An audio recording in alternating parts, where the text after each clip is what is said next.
You can support In the Past Lane with a donation via Patreon or PayPal. Just go to inthepastlane.com and click on support. Thanks. Whoa, hit the brakes. You've arrived at the #1 drive-by for American history.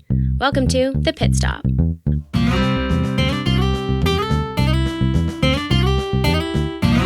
Brought to you by In the Past Lane, the podcast about history and why it matters.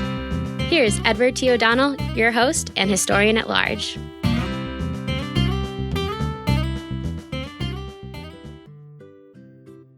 Hi, everyone. Welcome to The Pit Stop, your Monday morning source for history on the go in just about 5 minutes.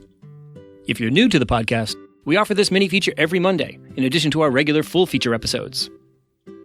Here's what happened in American history the week of August 6th. Let's start with birthdays. August 6th, 1911, is the birthday of comedian Lucille Ball, who was born in Jamestown, New York.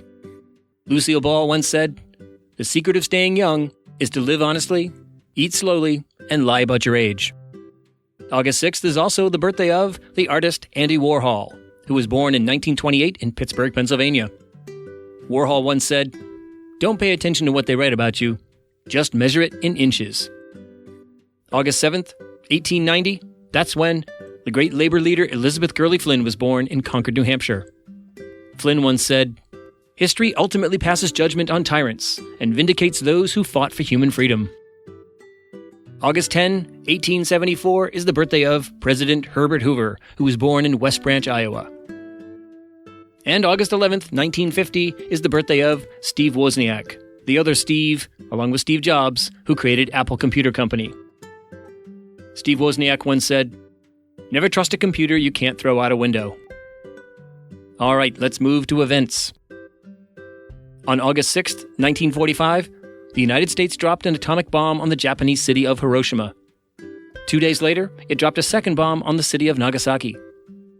Over 150,000 Japanese civilians were killed in the blasts, and hundreds of thousands would die in the coming years and decades from the effects of radiation exposure.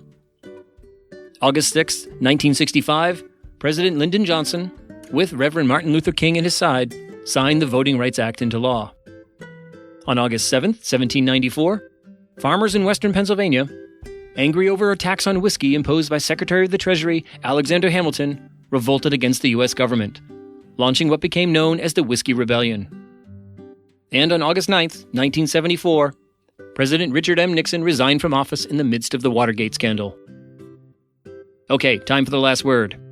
Let's give it to J. Robert Oppenheimer, the physicist who's credited with creating the atomic bomb.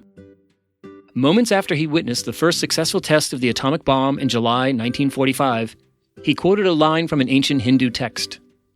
"Now I am become death, the destroyer of worlds." Okay, people, that's your history fix for the week. Time to put it in drive and go make your own history.